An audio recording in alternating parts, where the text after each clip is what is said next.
Okay, it says we're live. So, welcome from the crossroads of America. You've got mail. Talk show about guns, politics, or anything else that crosses my mind.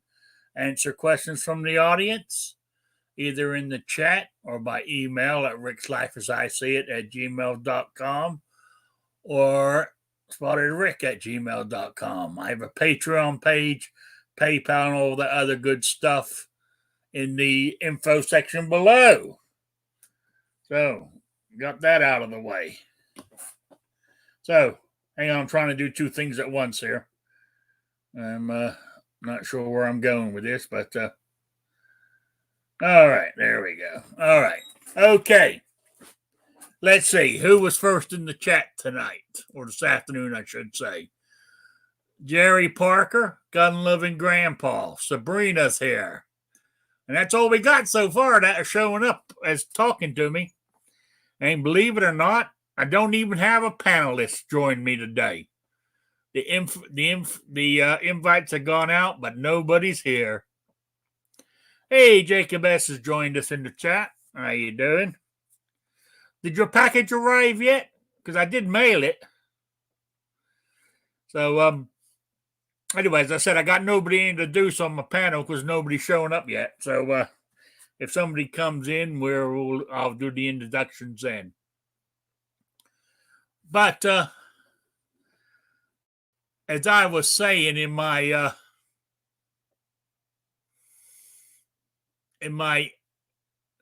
title of my chat was, when you run out of your prep stuff, what then? And what I meant by that was, everybody, I mean, don't get me wrong. If you want to prep, go for it. Do I prep? Yeah, I got a little bit of stuff, but if stuff went wrong, I wouldn't last long. I'll just put it that way. But my question is, whether you're prepping for a month worth of stuff, a year's worth of stuff, etc., or however long that you feel that you need to prep for, and say this thing happens, whatever it is, the grid goes down, or the whatever happens, and it takes longer to fix or repair or stuff, and say you've got 3 months worth of food, and say it takes 3 months, more than 3 months, to get it put back right. What do you do when your 3 months are up? Is what I want to know. And if you say, well, that's never going to happen, then why are you prepping? So, I mean, that's all I want to know. I want to know a real answer. What do you do when your stuff runs out when you're prepping? Or do you prep so much that you will never run out? I don't know how long that would, how many years you would have to have for that to happen, In a total world collapse, I mean, if civilization as we know it went to hell, I mean, what you have will be good because, but it's still, the thing is, it's going to run out eventually. So, being self-sufficient, to my way of thinking, would be more productive than storing loads and loads of stuff that could eventually run out. Like me and my pipe dream that I don't know if it ever happened, where have a few acres, grow some vegetables, raise some chickens and a hog or whatever. To me, sustaining that would, to me, you would have a better chance of surviving, for long periods of time than having a garage full of dried goods. Personally. So I was just wondering. And I got no panelists here to get their, for their feedback because nobody's joined me today. I guess everybody's got more important things to do, I guess. Or my notifications didn't reach them. But Jacob, Steel Plate came in. Haven't seen your package yet. Okay, you might get it Monday. I mean, I'll be honest with you, as I said on Wednesday, I was mailing it tomorrow, which was Thursday. I mailed it Thursday morning. So I thought you would have got yours by now, since you're only about an hour down the road from me, Jacob. But hey, we're talking about our United States Postal Service, so maybe I was being too kind to them. Now, who was that back then? Yeah, Jerry Parker says hunting and gathering. Yeah, I mean, to me, that would be the way to go. But, I mean, and also like with hunting and gathering, if other people are doing that too, you're going to have to go further and further out to find the game because all the game around you is going to be taken, or they have moved away from human population. I don't know what made me think. I brought it up the other day, but I didn't get no bites on my question, and that's why I thought I'd bring it up again because it's been something I've been thinking about.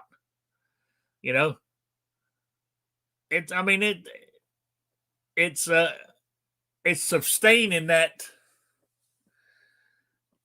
I mean, it's all right.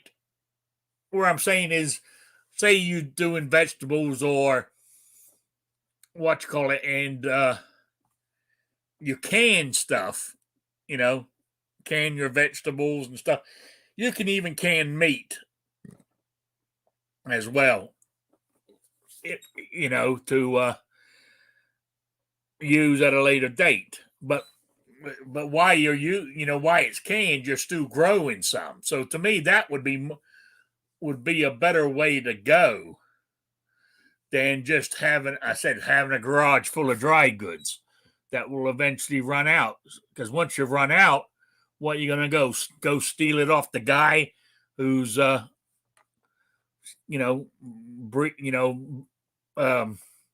self-sustaining on his land? It was just a thought I had. So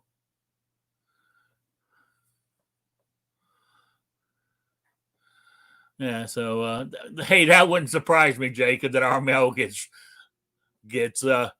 routed to Louisville, Kentucky, then back to Evansville. That wouldn't surprise me at all. As crazy as it is, Oh yeah, I ordered something the other day. The item came from Wisconsin, I believe. It got shipped from Wisconsin down over, I think, down through. It came through Indiana, all the way to Mississippi, then back up to Indiana. That did not make sense to me at all because I was reading, because I looked, on its travel where it went, dropped off, picked up, and stuff. I find that really strange, but what the hell do I know? Yeah. Oh, here we go. We got a panelist. Guns and Barbecue. How you doing? Not too bad. How about you, Rick? Yeah, I was just waffling on here because nobody else is here. So yeah. So no, my topic. I don't know if you read my title was when your prep stuff runs out, what you gonna do?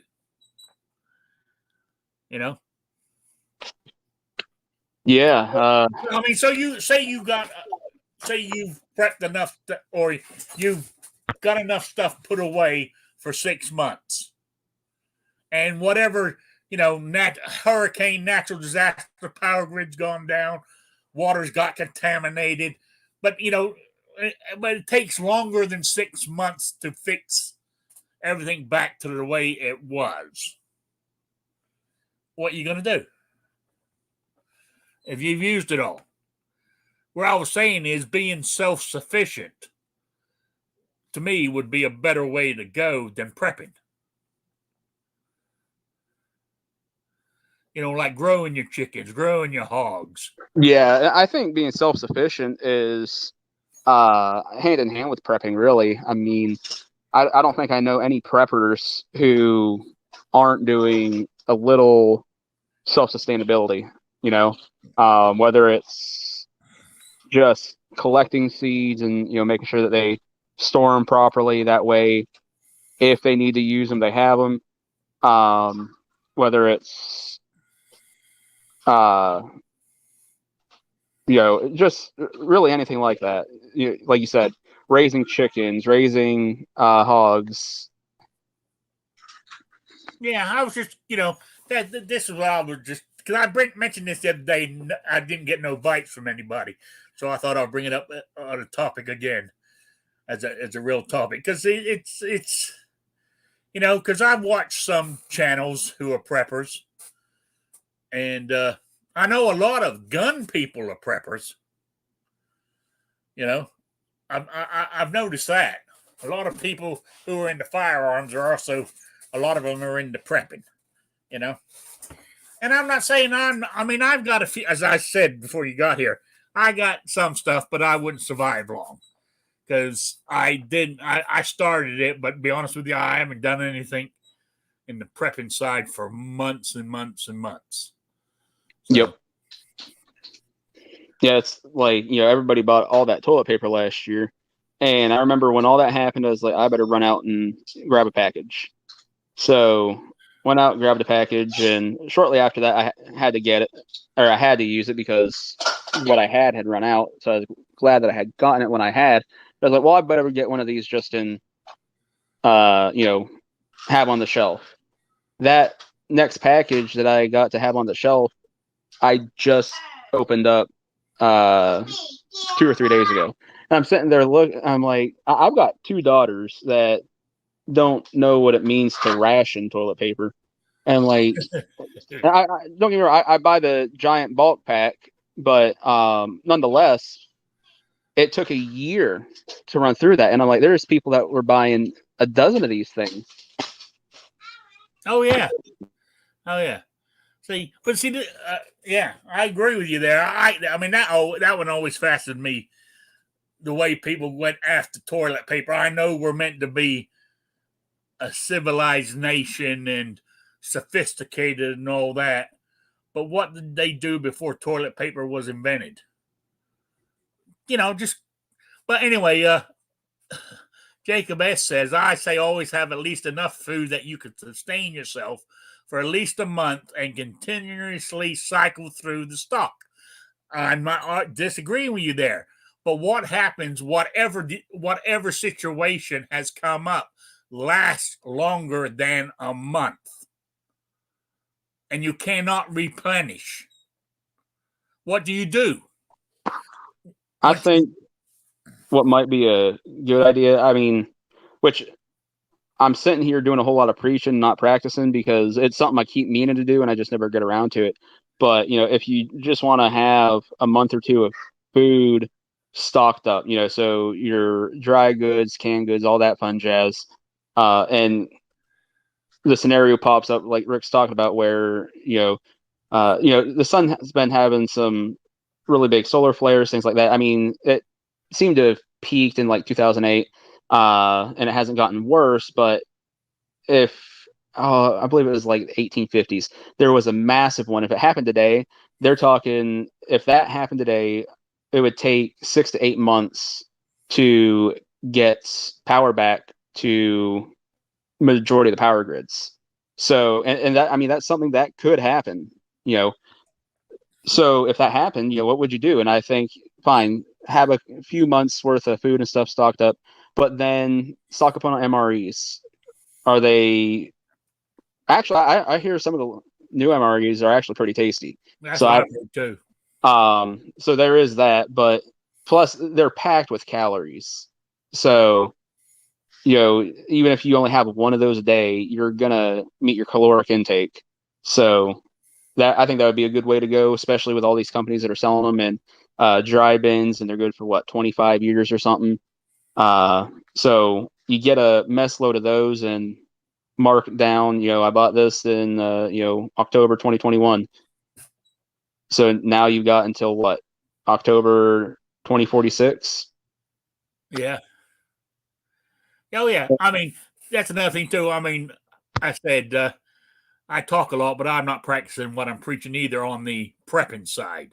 I started, but I said I ain't done anything for months. You know. Yeah, it's just one of those things. It's kind of like guns and ammo. Unfortunately, a lot of people don't think about it until there's an issue. Nobody thinks about. I shouldn't say nobody, but the vast majority of gun owners don't think about their firearms rights until it's under threat. The vast majority of people don't think about prepping until they can't get freezers now, or they can't get food, they can't get toilet paper. There's a supply shortage, and now it gets exacerbated because they're panicking and they're going out and buying more than they need. Like the toilet paper. With that example that I gave, household of four, two daughters that don't know how to ration it. And it still took me a year to go through one of those big packs. And there's people that bought a dozen of those. I mean, that would take me 12 years at that rate. Yeah. To go through that. I wouldn't be surprised there's people out there that still have toilet paper from when they panicked and bought all that shit. Oh, I'm sure. Everybody talks about I can't wait for all these guns to go back on the used market. Going to be a great day. I'm waiting for all the toilet paper that starts hitting like the Facebook Marketplace. I bought this in a panic, and I'll sell it for half price. Sweet. Yeah. But no, seriously. The point I'm trying to make here, though, is with the stuff that you're prepping, make sure that you're prioritizing it. Just because you can go get, in this case, a bunch of toilet paper, do you actually need all that toilet paper, or is there something else that you should have bought? Yes, you're right.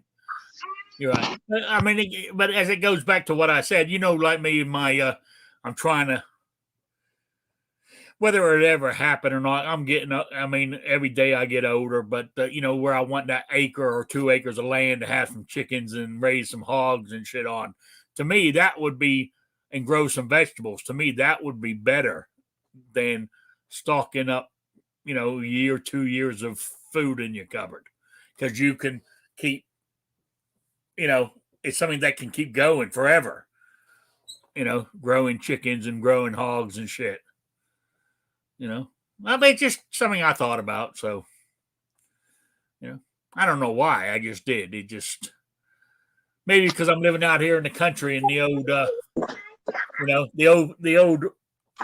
My father, came from the farm. Maybe it's after 60 odd years, it's finally kicking in. Yep. I don't know. And here's something else that I don't think gets talked about enough with prepping.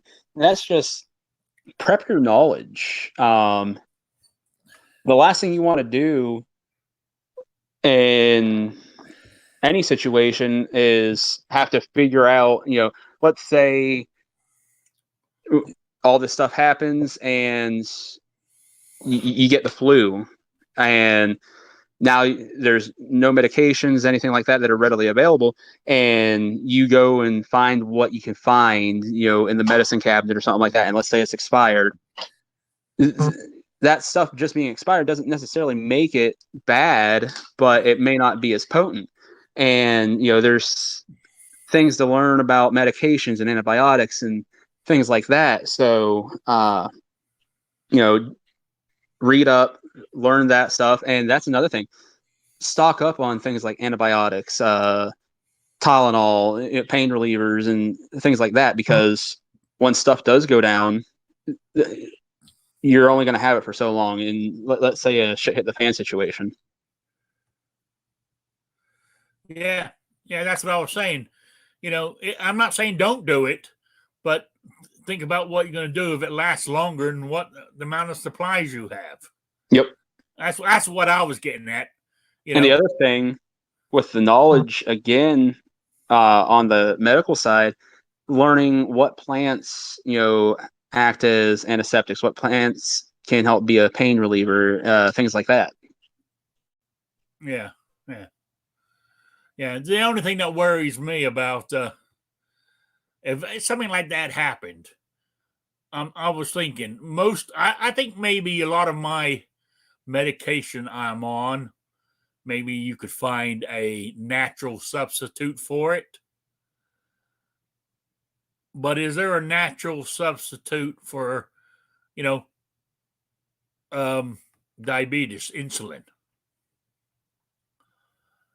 That's what I mean. Yes, I may, if I lost a load of weight, I might be able to keep the sugar under control that way. But I don't know. It would So definitely help, but well, and the other thing is, with the scenarios that we're talking about, let's say all that does happen, and you're not living off of MREs yet, because I'm not sure how much sugar's in MREs, but I'm gonna assume that with the caloric intake that they have, they're gonna have a decent amount of sugar. But let's say before that, you got a lot of canned goods, especially if it's vegetables that you grew and canned yourself. Your sugar intake should be pretty minimal, so that's gonna help with the diabetes aspect. yeah, yeah. But further back in the chat, Jason Stewart said he solved his problem. I'll use my AR, and I'll have plenty of food. Neighbors won't have so much. Well, and that unfortunately is an option, and is another reason why I think that's one reason preppers are gun people. Because, like you said, Rick, you find that a lot of gun people are preppers, but I almost wonder if it's the exact opposite. Preppers end up becoming gun people because they realize I'm prepping for this situation, but not everybody is, and the people that aren't are going to become hungry. They're going to become desperate. They're going to do desperate acts, and that makes the people that are preppers targets at that point, and they realize that. Yeah, yeah, yeah. New York Outcast. I hope it worked. I hope you get it sorted out. What's going on? Oh, he's on the. That's why he's not in here. He's on the phone. He's sorting out. He put in here. How do you put it? Someone's trying to steal my mother's SSI money by buying Walmart gift cards somehow. He's on hold. We need to stab him in the neck. Phone, trying to figure it out. That sucks. It really does. Yep. Yeah. Yeah. I had it. I mean, I use plastic 99% of the time. I don't use cash. And what I normally do is I got two cards. I have one that my Social Security gets deposited into. Then I transfer I transfer a lot of that, what I need for the things, onto a prepaid card. So I mean, if somebody goes over what I got, they ain't going to get any more than what's on it.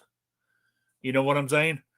So I mean, if it only has $100 on it, they ain't going to get any more than $100 because those cards don't have overdraft things on them and all that kind of shit. Yeah. So I mean, that's what I normally do. And I said I don't carry much cash. I even use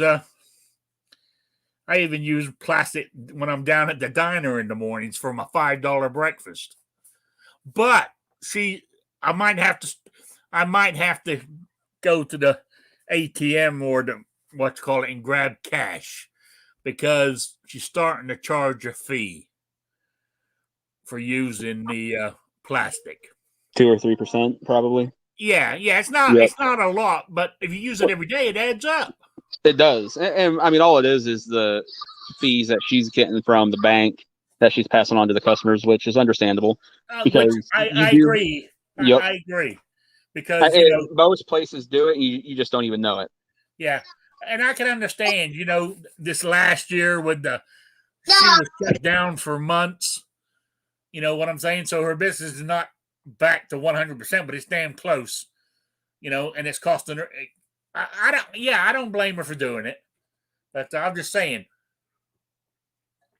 a $5 breakfast is costing me, I think $5.25 or something like that, or $5.20 something. I Yep. know it's a few cents added on to my bill. But you figure you go there 5 times in a week, 5 times in 2 weeks, there's an extra buck. So let's say you do it every 2 weeks, there's an extra $26 in a year. Yeah.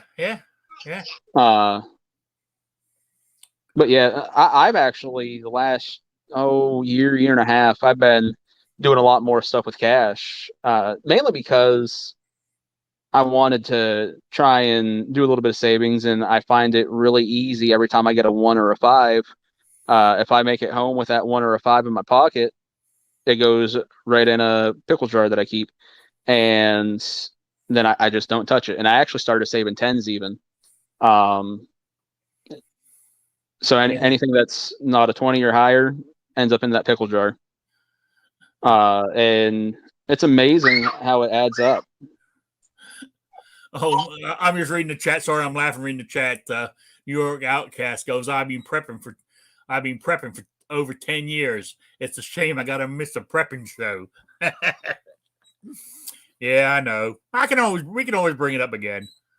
So yeah, I say I am by no means a prepper. I mean, I like to think that I'm prepared, but by definition of a prepper, no. No, me either. I couldn't even say I was. I can't say I'm a prepper. I said I've got some stuff, but I never kept it up, and I haven't done anything for it for months now. I need to. It's as you said, it's one of those things. Yeah, I should do it. I know I should do it, but I don't. I mean, like I know I typically have a couple months worth of food on hand, and actually when I was moving this past month, I do all my grocery shopping when I get paid at the beginning of the month, and I do it one shot for the entire month. I know everything that I need to get, and I get it done, just because it's so hard for me to get a ride to the grocery store and everything else. So, last month when I was moving, I was like, I know I've got enough to get through the month and not go grocery shopping. I didn't see the point in going out, buying a bunch of stuff to bring into one place, and 2 weeks later be moving to the next place. So I just didn't go grocery shopping that month. And so I knew with that, I ended up going 2 months without going grocery shopping, and I was fine. Rations started to get pretty slim by the end of the second month, but I was able to make it. Okay. All right. Patriot in the Dark has a question. Got nothing to do with prepping. He said, quick question. What's more intimidating to a young high school boy going with your daughter for homecoming? Pistol, AR, or AK? Double barrel. Yeah, that's a thought. Double barrel shotgun. That or just the racking of that action. Like she lets him in the house, says, "Daddy's here," and all of a sudden he just hears. Yeah. Or I mean, like that old country and western song. I'll still be sitting here cleaning my gun, waiting for you to come home. Oh, I told both my daughters, whenever you guys, get your first boyfriend, you're going to go on your first date, except if you leave the house, you're going alone. And they're like, why? I was like, because your date's going to sit here and we're going to clean every one of my guns together. With the collection I've amassed, especially in the last year, we're going to be sitting and talking a while. Then I told them, I was like, you're not going to have a second date either. And they're like, why? I was like, because we're going to go small gaming. And they're like, okay. I was like, well, you guys aren't old enough to understand what happens when kids go small gaming in our family. I was like, we don't hunt with dogs. As like, so you kids become the dogs. As like, your boyfriend will become the dog. And if he can get through sitting and BSing with me for an entire night when he thought he was going to go on a date and just sit there BS with me and clean my guns, and then the next time he thinks he's going to go on a date, I throw an orange vest on him and tell him to run through briar patches to flush rabbits, and he doesn't complain or anything, I'll consider giving the kid a shot. Yeah, I agree with you. Oh, Jerry Parker says double barrels are associated with forced matrimony. So if you had one of those, they might think you're trying to marry her off. Yeah. Hey, young kids these days, they're not interested in that. So, I mean, that might have the exact effect that Patriot's looking for, running them off. He's like, oh, I'm not ready for that. Gone. Yeah, true. Yeah. But anyway, back to I'm going to move my topic on a little bit from prepping to I mean I know there's somebody comes in this chat actually on this panel, and I can't remember who it is, who goes on about there's no such thing as conspiracies, right? Because look how much it would take for a conspiracy to happen. Well, what about the Russian hoax on Donald Trump? That was a conspiracy by the left. It involved the media. It involved politicians. It involved, lawyers and shit like that. We're finding out now. That was a conspiracy. So they do happen. But was that so much a conspiracy as it was just somebody made up something, the media got a hold of it and ran with it? Because to say that it was conspiracy and the media was involved with it, the media would have to have been brought in and told, hey, so we're doing this thing, we're going to completely lie about this and say that Donald Trump was involved with Russia, yada, yada, yada. We need you guys to do this. And I don't think that happened at all. Well, no, what happened, the media heard about it. They're like, oh, another way to bash Trump. Here we go. And say, I don't think at any point they were told this is completely untrue. We fabricated the whole thing. They just went and said, oh, here's another way to, grill Trump. Here's another way to make him look like crap. And they just went with it because they don't care. To me, a conspiracy, it is everybody that you're saying is involved has to actually be involved. I mean, because that started off with what? They started off from what you can understand, lawyers lying to the FBI. Yeah, I'm trying to think where the leak first came from. It was Hillary Clinton's team, right? They said that they had uncovered it or some crap, and so I mean, it all started with a lie. Yeah, but what I'm saying is, like, the people involved with that conspiracy were just the people on Hillary Clinton's team. Throwing the media in there or anything, I don't think would be. Well, okay, so maybe the media weren't in on it, but put it this way, the people controlling or starting it or controlling the narrative knew that the media would run with it on their side. Oh yeah, but I mean, I feel like the media runs with anything for the left at this point. Honestly, I'm kind of impressed with how a lot of the media was actually grilling Biden recently. With Afghanistan, things like that. I was a little surprised. Yeah, but they're not. I mean, if it was Stu Trump in there, they would be crucifying him. Oh, he'd have been already impeached for a second time. Oh, a third, fourth, fifth time by now. Yeah. So anyway, it just, personally, I called it a conspiracy for the people who were involved in it. The DNC Hillary Clinton's campaign, and the FBI knew about it too because they helped with it. Because they kept going to the court lying that they needed those warrants to spy on people without their knowledge.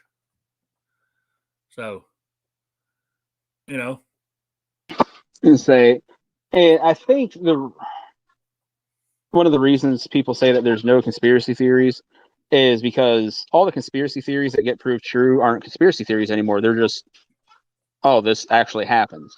But you got the things where people are like, oh, the moon landing, that was a hoax, and they get called conspiracy theorists. Now, I'm not saying one way or the other that the moon landing was a hoax, even though we did actually land on the moon. But you're talking about with something like that, how many people would have to be involved and keep their mouth shut, and I think that's where when people say there's no conspiracy theories, one of the things that they point to is, you're talking about thousands, if not tens of thousands of people that would have to keep their mouth shut about landing on the moon if we didn't actually land on the moon. What's another really popular one that I can't think of right now? 9/11. Which honestly, I think that one has more merit to it than the arguments about not landing on the moon. But especially knowing what our government's willing to do now. But yeah, I think mind you, one time wasn't the John F. K. wasn't that conspiracy? Him being shot in Dallas, conspiracy by, i.e., the the deep state government didn't like what he was doing. Yeah, so they hired Oswald, and they hired the guy that killed Oswald. Then that guy dies in prison a couple months later because he had cancer or some crap. And then you got the bullet that came from the grassy knoll. Yep. That they've never been able to find anybody to pin it on. Yeah, and that's, like I said, that's the problem with conspiracy theories, though, is once somebody actually leaks the information, either they do disappear and it's just called you're a crazy conspiracy theorist, that's just something that happened by coincidence, or somebody speaks up and they make that leak, and then somebody else does, and somebody else does. And like I said, now it's no longer a conspiracy. It's just, oh, this is some really messed up stuff that actually happened. I believe it was the Tuskegee Project, if I remember correctly, where the government was putting, what was it? I want to say gonorrhea or syphilis. Oh, syphilis or something like that, wasn't it? In the drinking water and minority communities, because they wanted to see how it would spread. Now, if you told anybody that today that the government was doing that, oh, that's conspiracy theory. But then if it got proved, it would no longer be a conspiracy theory. It'd just be something really screwed up that our government did. Yeah, you're right. Oh, just real quick, I want to mention it before I forget that anybody who sees who's looking at the screen and sees my AR hanging on the wall back there, and that's using an R&L Displays wall kit, and they also have a table mount, furniture mount, the one that's sitting on top of my toolbox there. Where I was going with that is Rob is going to be at the what the hell's the name of that thing? The Rod of Iron Freedom Festival. Yes, he's going to have a booth there, and they will be on sale there, lower than the internet price from his website.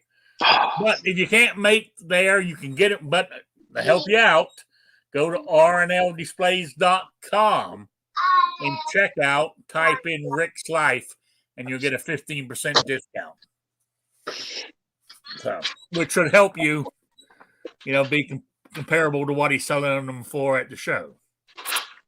So I wanted to mention that real quick. Okay, back to our,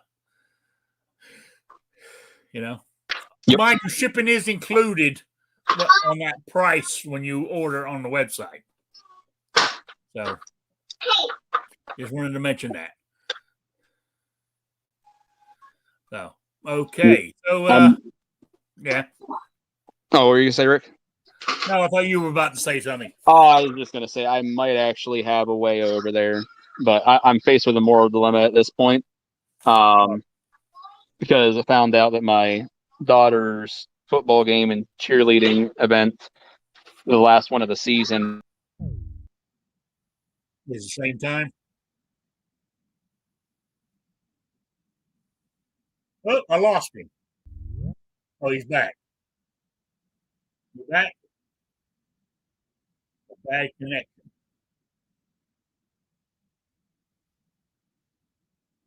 No, he's got a bad connection because we can't hear him. So, yeah, so right now it's only me. We have to wait till we get reconnected so we know what's going on. But I'm trying to figure out, I'm trying to do more than one thing at one time. It doesn't always work out. Okay. AR Guns is in the chat there. How you doing? Good to see you.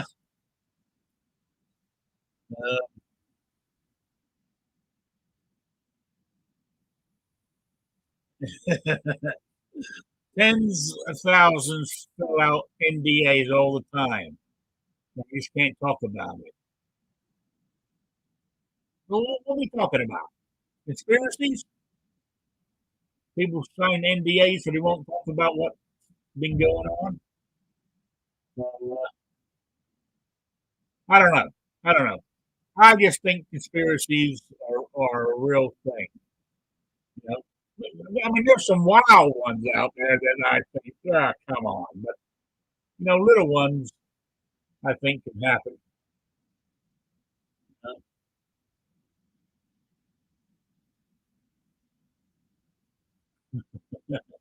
All right.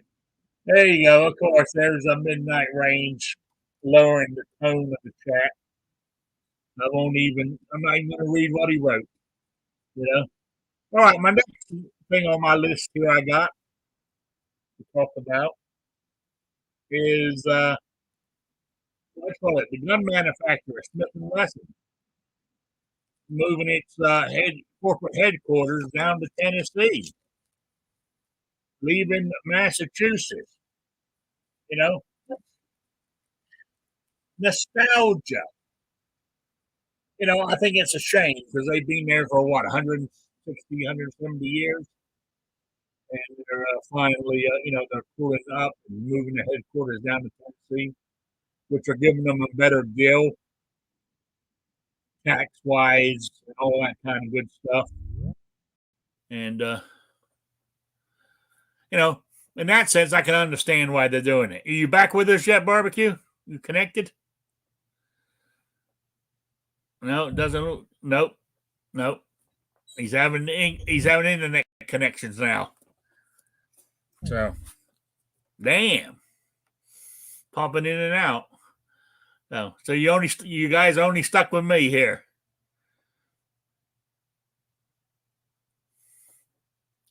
So I don't know where everybody is. I mean, a lot of my panel are in the chat today, so they all must be out there working, taking care of stuff and all that goes, which I totally understand. It's beautiful. I mean, it's fall weather out there. I mean, here where I'm at, it's overcast and we got rain on the schedule. For this afternoon and this evening, which kind of sucks, but hey, it's that time of year. So, long as I can still wear, I'm still not ready to put my jeans on yet. I'm still wearing my my shorts, so I'm good to go. Jerry Parker. I don't blame Smith and Wesson. I don't either. I'm just saying it's a nostalgia shame that they've been there, the history that's in that town where they're at and everything else. It's a shame they've been forced to do it because of the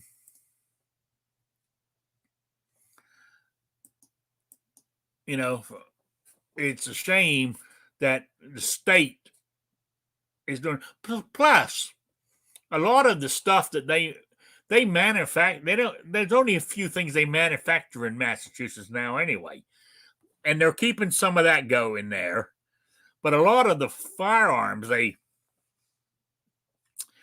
manufacture and sell aren't Massachusetts compliant anyway.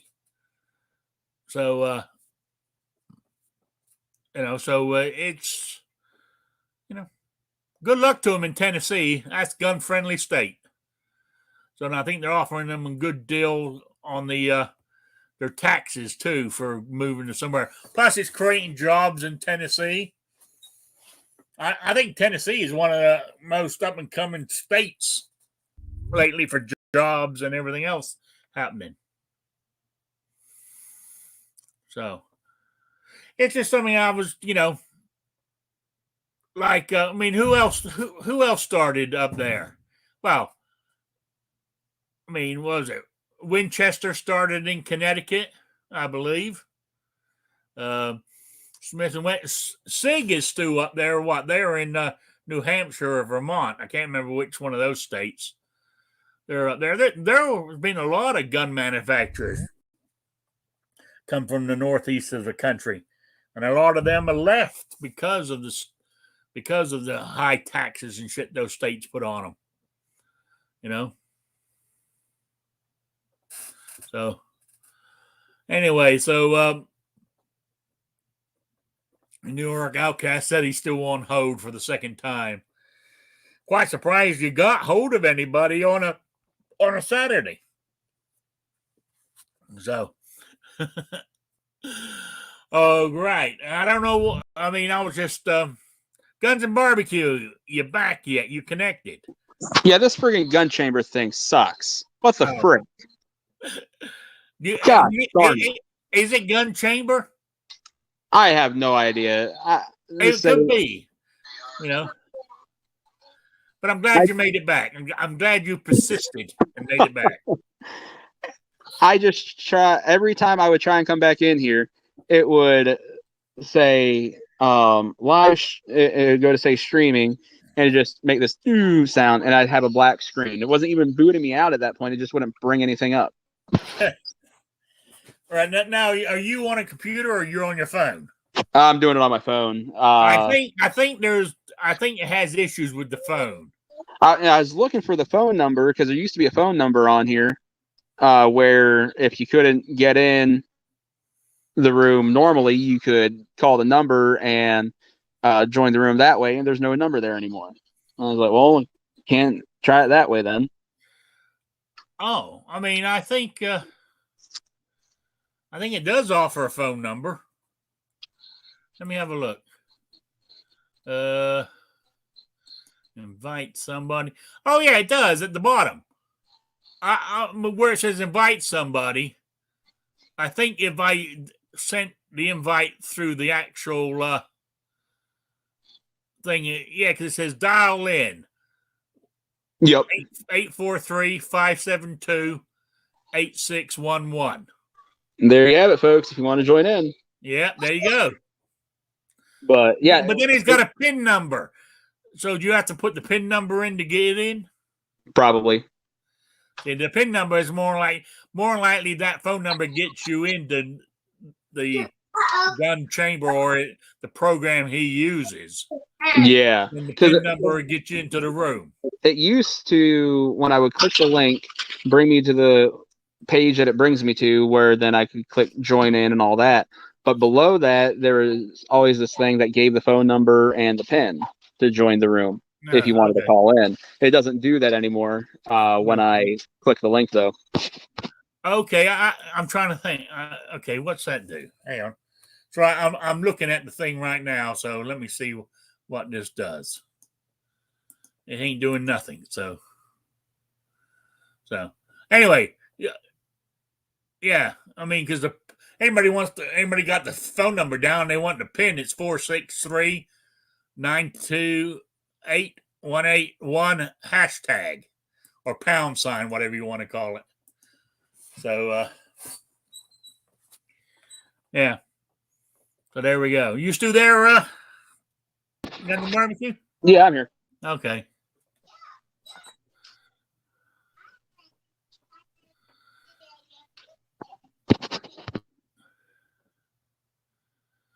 Oh, okay.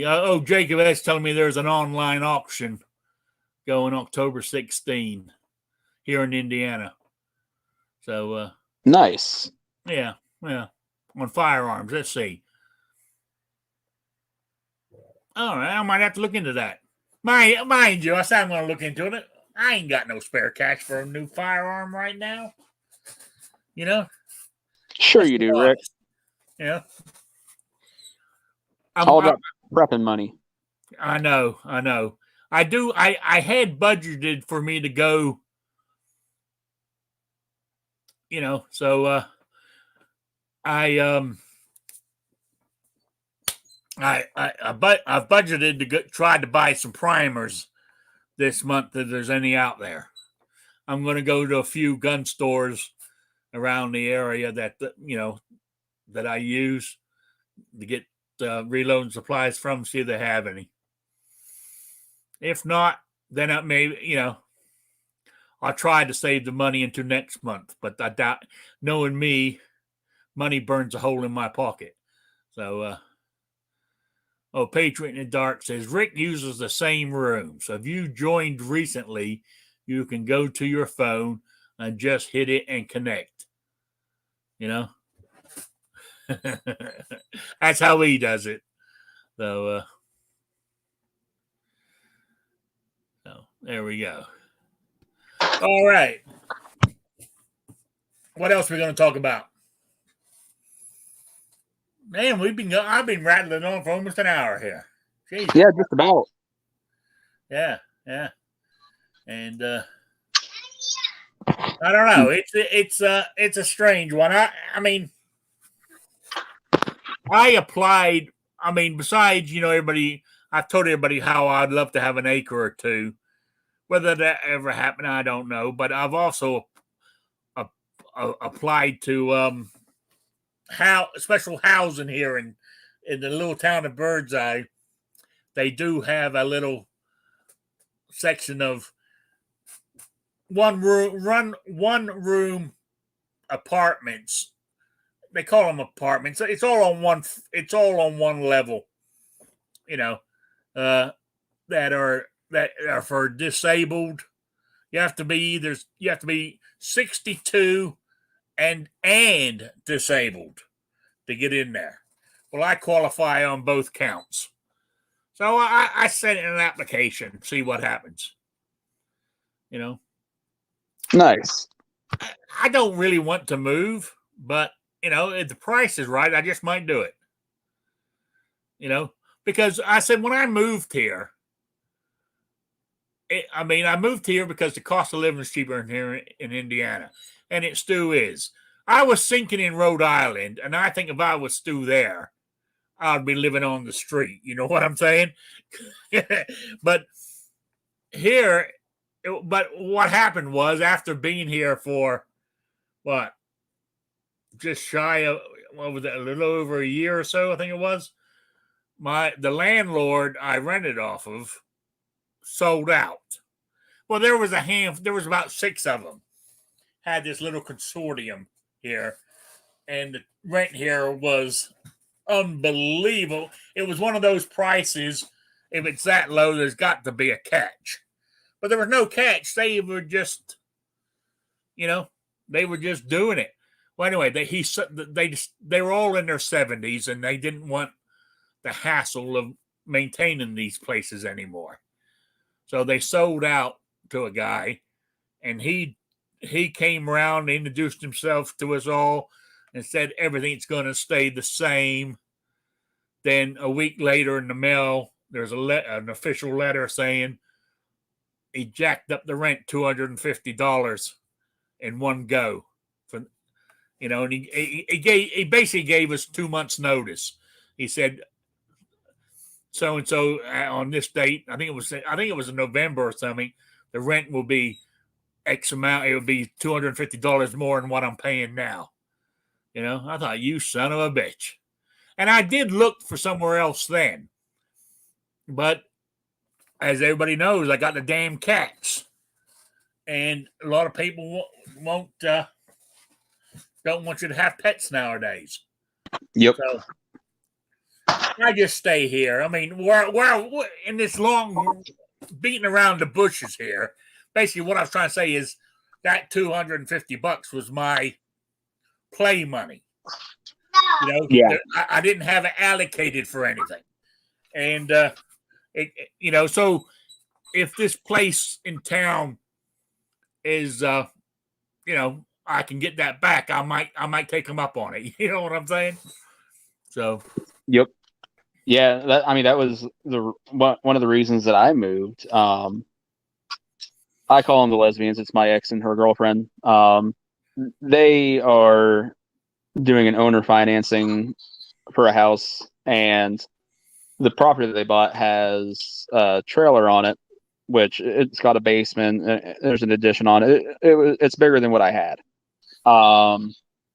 But the kids wanted me to move next door to their mother. That way they could see their mother every day. And I was like,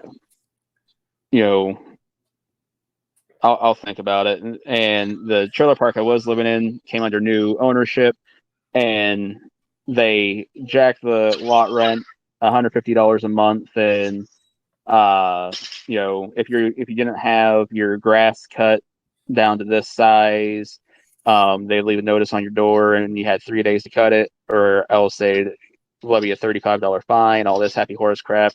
I was like, nope. I was like, there's all kinds of stuff that you need to fix around here to make this place safe for me then.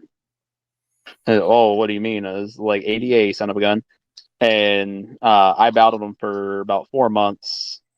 And between the cost of living increase there, with like I said, it was $150 a month extra when they took over, and them not wanting to fix the stuff that needed fixed. I was like, all right, fine, I'll take the kids' mother up on her offer, and it's better for them anyways. But just that extra $150 a month, and dealing with that new park owner wasn't worth it.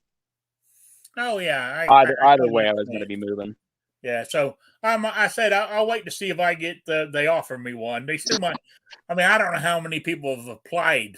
They only have so many available. You know what I'm saying? I don't know how many people are applying for them. So we'll see whether I get offered one or not. If I'm offered one, then I'll go from there. Look at the pros and cons.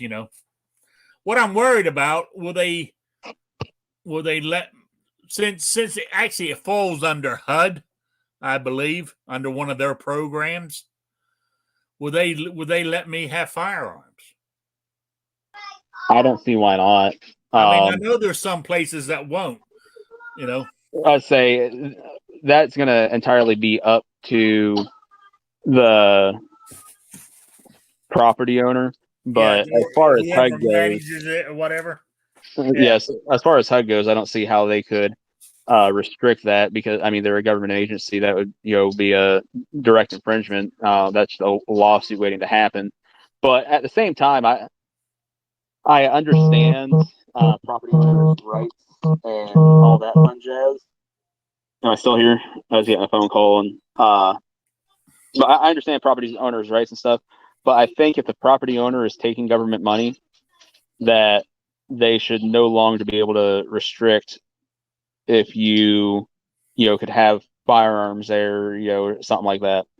Yeah, but if they're taking the government money, are they going to mandate me to get a vaccine? Yeah, I just thought I'd throw that one out there. You never know, though. For all you know, you could end up having a landowner that says something like that. What's to stop them? I know. So it's. I don't want to take it for personal reasons, But I got a feeling they're going to force me into it eventually. And it gets to down. I mean, it's I ain't going to take it unless they force me into it. Let's put it that way. I've managed this. I'm not. I know COVID's real, but I basically I don't trust it. Is one reason. Plus, there's a couple others, so I'm just not doing it. That's the bottom line. I know that makes me an insurrectionist, domestic terrorist, Trump supporter, uneducated Trump supporter. I know that. I know that's what I'm classed as, but that's fine. I can live with it. Yep. They can call me all the names they want. I can live with it.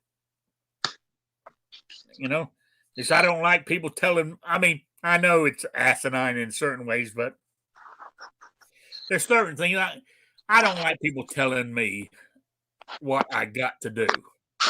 Yeah, 100%. It's just crazy. I mean, it's just crazy. Now I've mentioned this before here.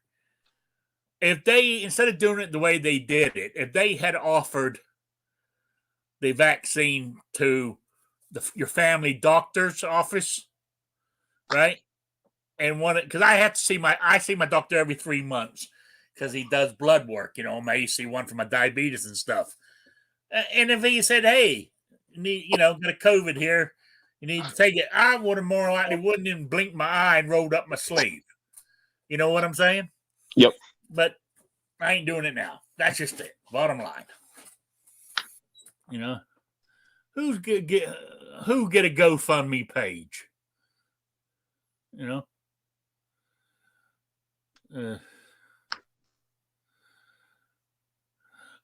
York Outcast barbecue is crazy. The last thing I'd ever do is move next door to an ex.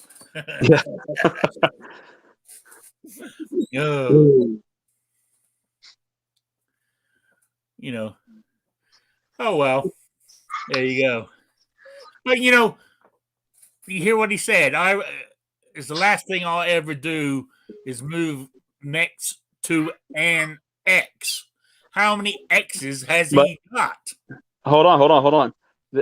Where he's missing something vitally important here. He said the last thing he would ever do is move next to him. So he'd still move in with them first before he moved next to him. Yeah.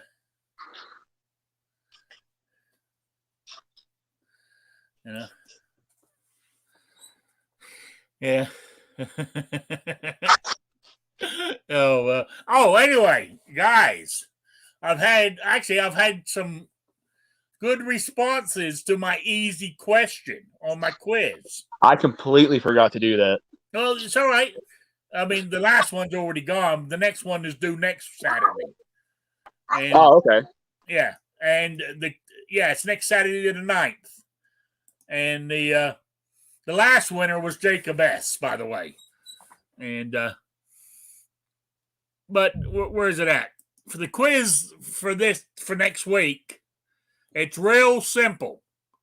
I wanted to know what firearm sold for $6 million recently and what was so special about it. Email me at rickslifeasiseeit at gmail.com or spottedrick at gmail.com.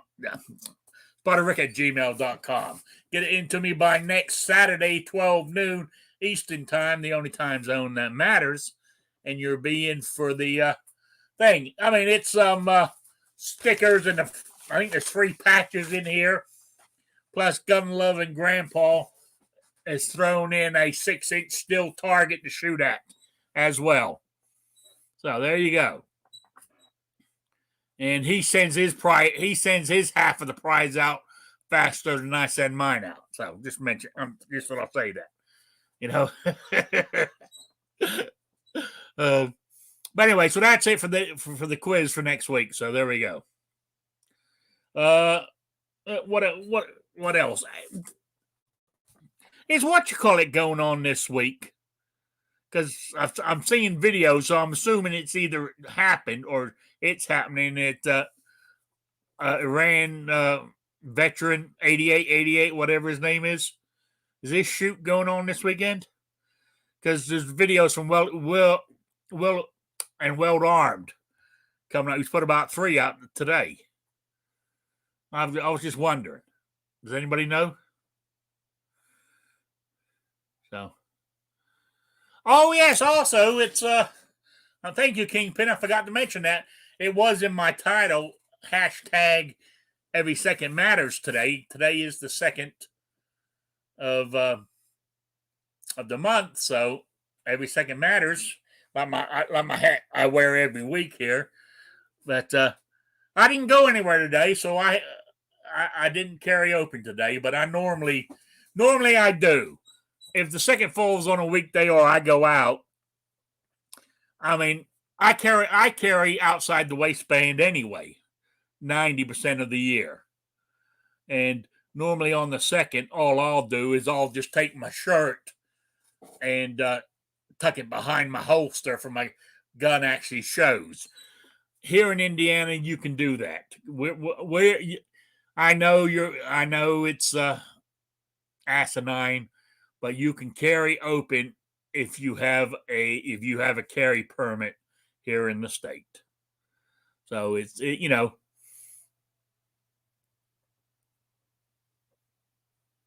So it's just that. Two Live Moose said yes. The shoot is on. Okay, so I know. So that's where Will and Well Armed's at. He's there enjoying himself. Good luck to him. And also, there's the the United States Concealed Carry Association Expo going on down in Texas this weekend too. Yeah. I mean, I can be honest with you. For a big guy like me, outside the waistband is more comfortable. I'm being honest. Sticking it inside the waistband can get a bit uncomfortable, with all the Michelins here. You know what I'm saying? So I know I could solve that problem by losing even more weight, but that's just. I mean, that's a long-term goal. That ain't a quick fix. But for inside the waistband, I've mentioned this before. I use, for lack of a better term, it looks like a belly band. It's actually a brave response holster. And it does. It goes around your waist, and it's got a holster there for your firearm, plus a couple of slots that you can put magazines in. Now, I know that I normally wear the only time I normally wear that is like if I'm wearing my overalls. So it's because you don't have a belt on overalls, and yeah, I can stick my 380 in a for like a slip-on holster for a pocket carry type thing, and stick it in one of my pockets, I guess. But it's just, well, I don't know. Ow. I think I'm back. Yeah, you are. Yeah, All you did. right. AR, you. Yeah, I got your what you call it? What's the word I'm looking for? I got your email with your answer on it. You will be your name will go on to the into the quiz to see if you're win. So there we go.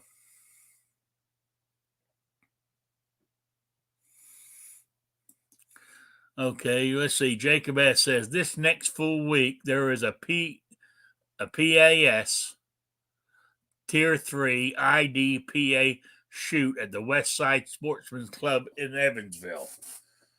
Huh. I need to get my ass out and do shit like that. But I've got not complacent. Is complacent the word? Or comfortable or in a rut? I do certain things and I don't deviate very often anymore. So I need to get my ass up and out. And I got no excuses. I mean, yes, I have a bad back and I can't walk for hours or I can't walk very fast, but at least I can walk now since my hips are done. You know what I'm saying? Before I couldn't even walk. So, and if I had to go somewhere and it was a lot of walking, I could always take my scooter and use that to get around. I mean, that even when I had the bad hip and I went to the NRA show when it was up here in Indianapolis, what was that? 2019, I believe it was.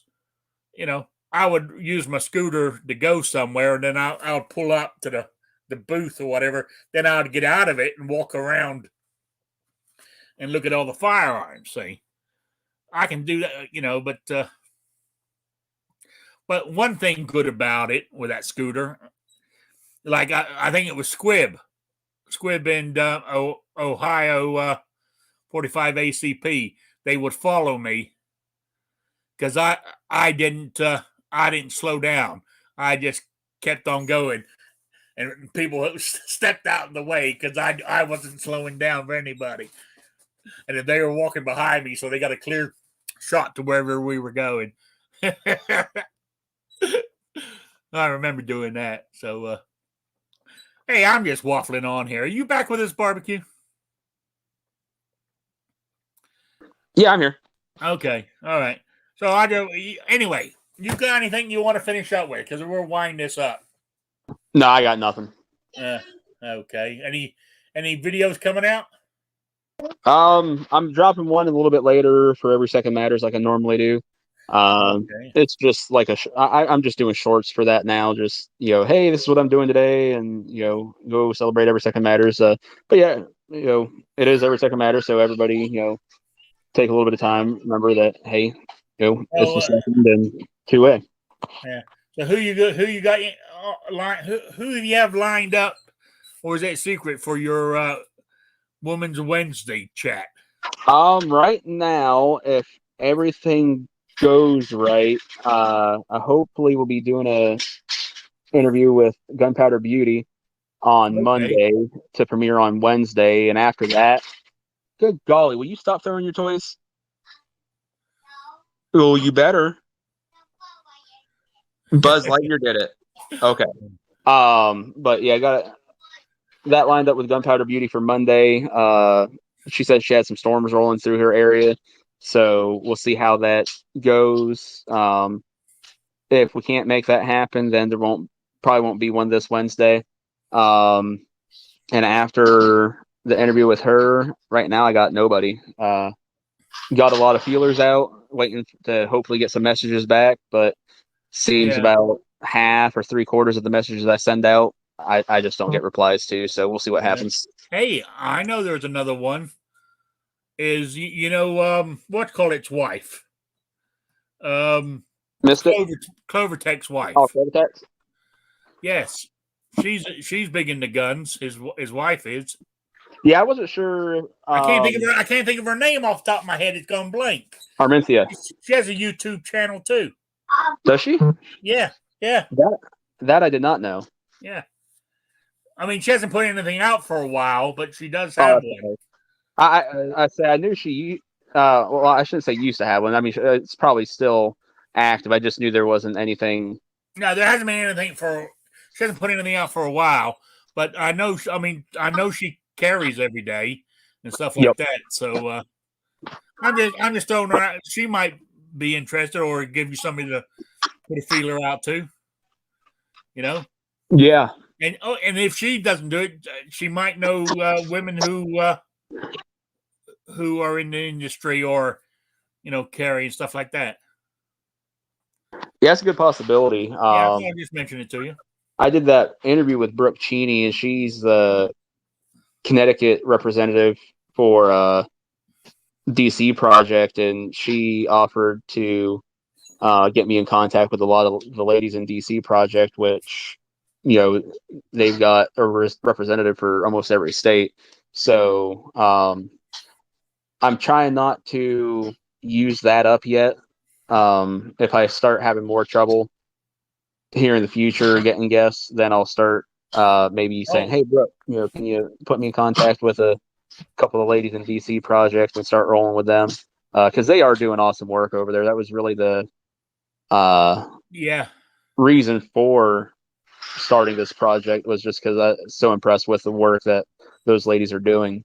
I got another one for you. Yeah. I mean, she was actually the lady I used when she was the one, the first firearm I ever fired was one of hers. She trained, I used her for training to learn how to shoot guns and shit. Yep. She's out of Rhode Island. Her name's Daria Bruno. Okay.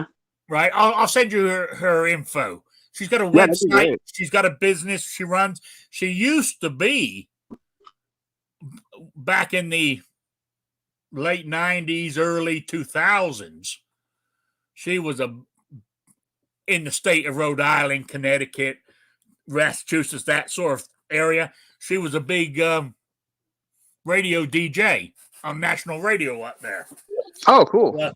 I mean, she's big in the gun. She's big in the 2A in Rhode Island, you know. So she's big in the concealed carry training. She's a great trainer and everything. I'll send you the info to you. I mean, yeah, that'd be awesome. She might do it. I mean, or you can ask, and all she can say is no, isn't it? Or just not reply, like a lot of them. Yeah. But normally they don't reply. That's a no. Yeah. I find that ones that you'd almost think are not in the realm of getting, because it'd be too big or something like that, are the ones that are most willing. Yeah. I don't know if she still does, because I haven't been to her website in a while. But she used to do a women's. Actually, she would do it about 3 times a month at different shooting clubs in Rhode Island. It'd be like on a Wednesday night, women's shoot night, women only. What's called? She used to do stuff like that. That's what made me think of her when you're saying about women. She promotes them very big, you know. So anyway, I'll send you her info. Appreciate it. Thank you. Yeah, no problem.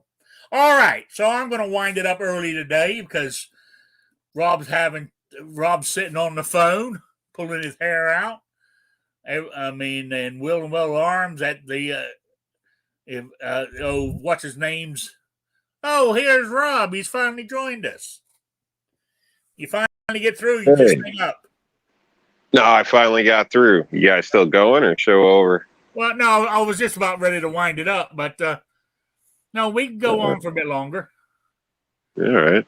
Well, what a process. Let me tell you. If you guys have an issue with this, I would be forewarned. It's a process. So I've been on the phone probably 2 hours, transferred a couple times, and once I got to speak to somebody, they were like, "Oh yeah, we can see that." And apparently, it was in the last month too, a little bit. So they're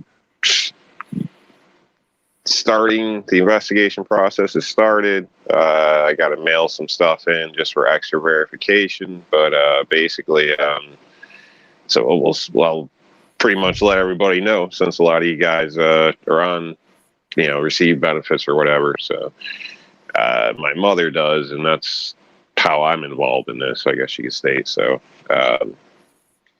what a pain. So, sorry for the delay. That's all right. I mean, you sorted it out. I mean, is she going to get her money back? Yeah. Well, thankfully, I don't leave large amounts in the bank because stuff like this.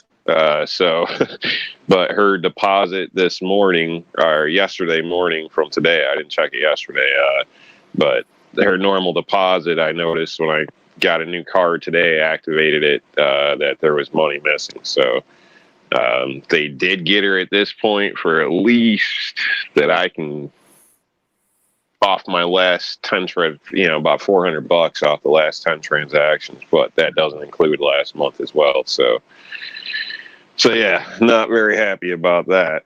No, I don't blame you.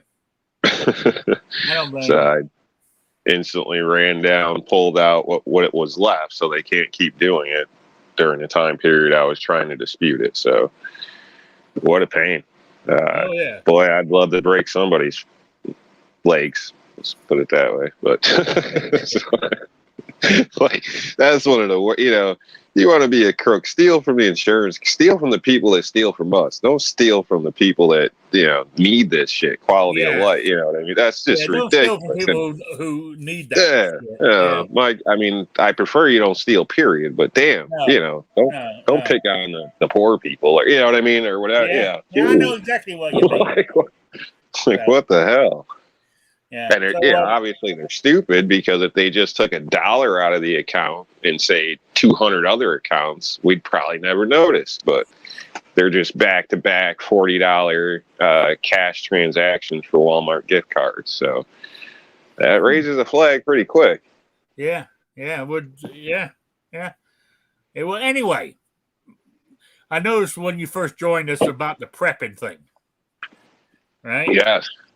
But back to my original question, however long you've prepped for, what happens, whatever things happened, lasts longer than the amount of time.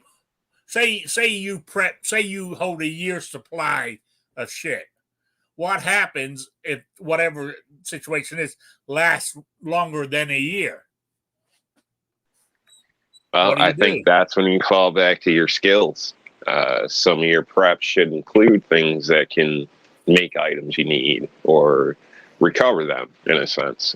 So in my opinion, skills beat gear every time. Your gear can get stolen, lost, washed away, whatever the case is. So it could be food, whatever the case. So obviously that's not the most likely scenario, but you should also have a backup. Don't keep all your eggs in one basket. So I'm probably all over on this answer, but I feel, besides just buying gadgets, gear, and food, you should also know how to grow food, where food's located, other ways to come up with the same resources, in a sense, if that makes any difference. Your distribution warehouses, where are they near you?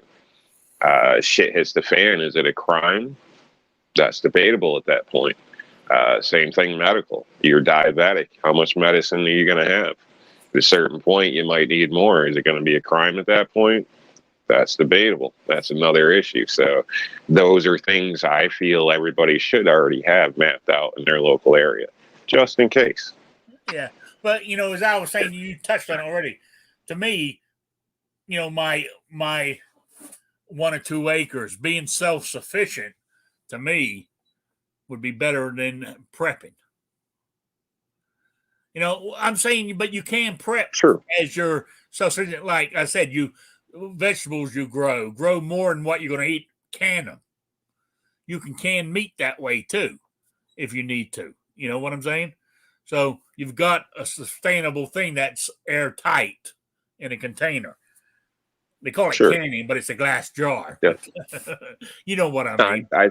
You're definitely ahead, I think, if you're self-sufficient with your own property, but you're also a target for everybody you know. So having it and keeping it it's almost easier to have it than keep it, or would be. So I would keep that in mind. Single individuals, you got to sleep sometime. You're going to get sick sometime. You're going to have your head down working sometime. So security is an issue. There's a lot to think about with stuff like that. I don't think there is a perfect plan. I think it's all risk management. Everybody has different skills, different abilities. But everybody's also got to be realistic and understand their limits. And that's where I think skills come into play, because if everything's taken from you, but you still have the mental ability, you're going to be hard to kill. It's just what it is.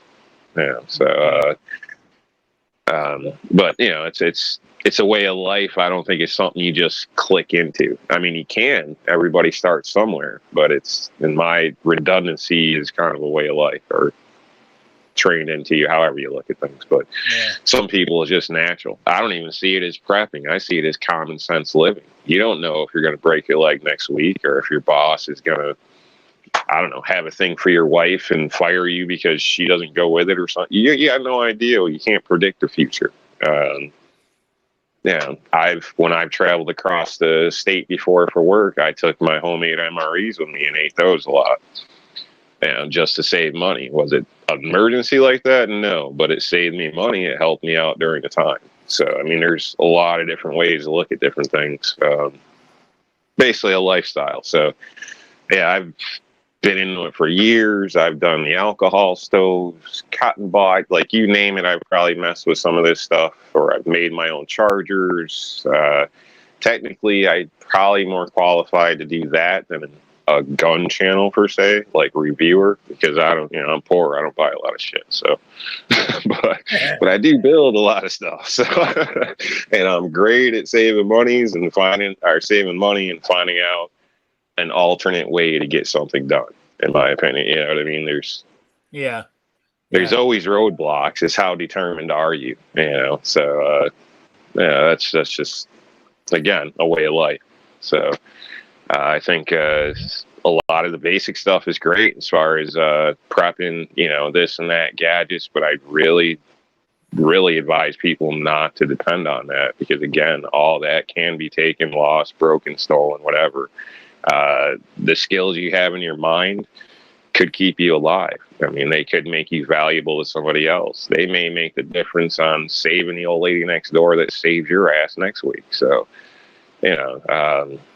skills and ability is a biggie to me when it comes to prepping.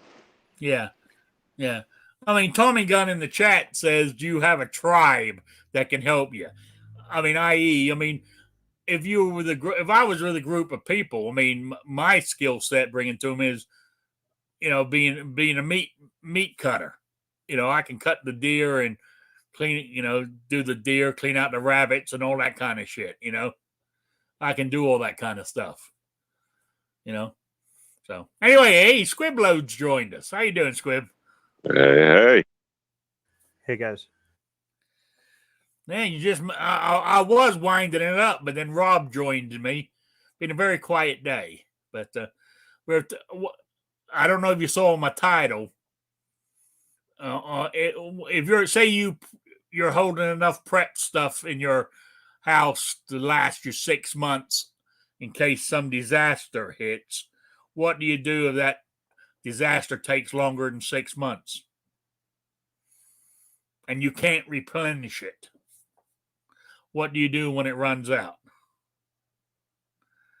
Oh, my preps aren't set up that way, so I don't have an answer for you.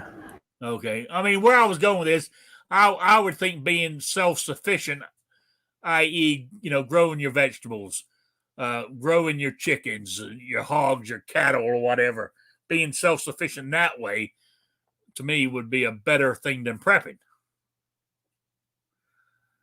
That's the angle I was coming at.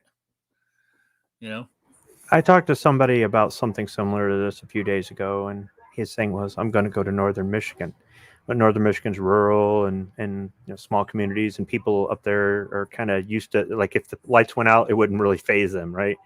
The problem is it's a lot colder up there. The winter lasts a lot longer. The growing season's a lot shorter. The hunting is better up there, but you can't live on just meat alone. So I told him, I said, what are you going to do in the winter? And, it's freezing cold. And all that. He says, a wood burning stove. It's like, yeah, that's great. I don't have a wood burning stove in my home.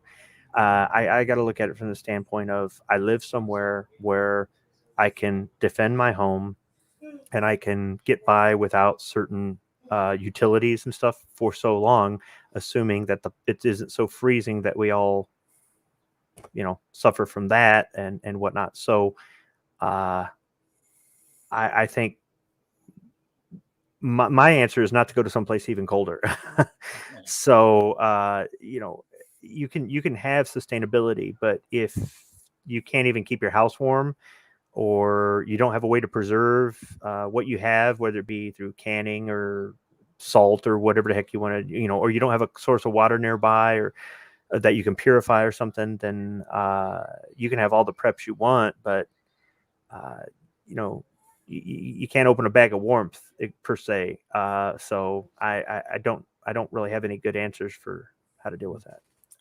Yeah, I mean, what I remember, I think I said this before. I mean, going up further up north in Michigan, goddamn, they got mosquitoes up there as big as goddamn turkeys.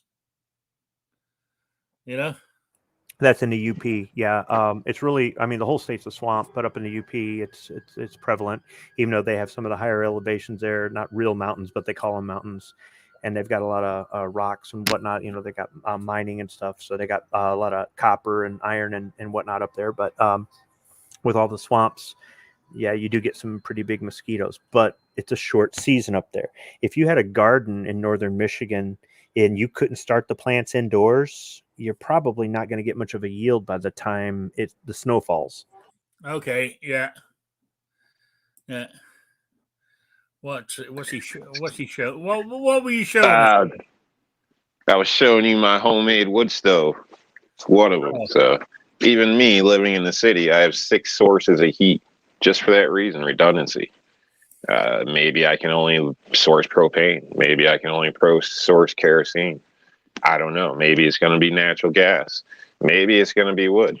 I don't have a wood setup in my house, but what I do have is a homemade wood stove out of a 55-gallon drum that's already been worked, baked off, everything, and roughly plumbed into my chimney if need be. So the time ever comes, I break the seal, pop it in the chimney, we're in business, close off the rest of the rooms. And I got a stockpile of wood out back just in case. That's what I mean. It's pre-gaming things, skills, knowledge. Anybody can make a wood stove. If you got a chimney, you can make one. If you can put a hole in your house, you can make one. Just be smart. Okay. Yeah. Got a good point. Yeah. All right. Anyway, as I was saying, you got anything else you want to talk about? Because I was going to wind it up anyway when you jumped in. We can keep on talking, but, No, nothing. I can't stay long anyhow. All right. But I do appreciate you stopping by. I missed you the last couple of weeks. I know you're a busy man in the summertime. I was working that overtime that you tell me that I can do that you can't. So good for you. That's what I like to hear. Keep paying my Social Security. So, it's what I need. So, all right. Oh, talking about Social Security, I was reading the other day. I mean, they're talking this is going to be the biggest cost of living hike Social Security's had in 30 years. They're looking anywhere between 6 to 6.1% increase in cost of living because of inflation. Well, most of that's going to be eaten up by the higher cost, but Medicare premiums are going up by, ready for this, 6.2%. You can't win, can you? You can't make this shit up. So, oh well, that's life. So, anyway, I am going to call it quits. You got anything you want to plug or shout outs there in New York Outcast? Just the Rod of Iron Freedom Festival, if anybody can make it. Again, it should be official now. The payment's going through. Will be a vendor there. So hopefully I see you. Displays are cheaper in person because I don't have to worry about driving down and delivering and paying for shipping and whatnot. So obviously that gets taken right off the top. And besides that, I'd state, obviously, check the website. There's codes out there. That's pretty much it. Thanks for having me. Sorry was so late. Unfortunately, dealing with shitbag scammers. So, and one more reason why I don't like keeping money in banks and all that crap. But just another example. But yes, you might get it back, but it's a big pain in the ass, the whole process, and 2 hours a hole to do so. So yeah. Yeah, but also somebody like if it happened to me or somebody like your mother, right? Yeah, you're going to get it back. But the problem is if you're living on a budget like that, I can't wait for it to get back. I need it now. You know what I'm saying? That's, situation that would bother me so much. So, but again, if you have a little reserve like you keep telling me to have, I should be able exactly. to. Yes. See, that's what I did. I took money out of reserve to take care of her rent and everything yesterday, and then went to recoup that today and realized what was going on. So, but that's because, you think ahead for these reasons. There's no such thing as extra. There's just shit that hasn't happened yet. All right. You got a good point. All right. You got any shout outs or plugs there, Squib? No. Oh, I appreciate you stopping by, even if it's for a few minutes. I really do. So I want to say thank you to everybody in the chat for stopping by. The time went by fast. I know that much. So I want to say thank you for being here, and I really do appreciate it. And I'll be back on Wednesday at 7 p.m. Eastern time, the only time zone that matters. So I will see you all then. So good afternoon, everybody.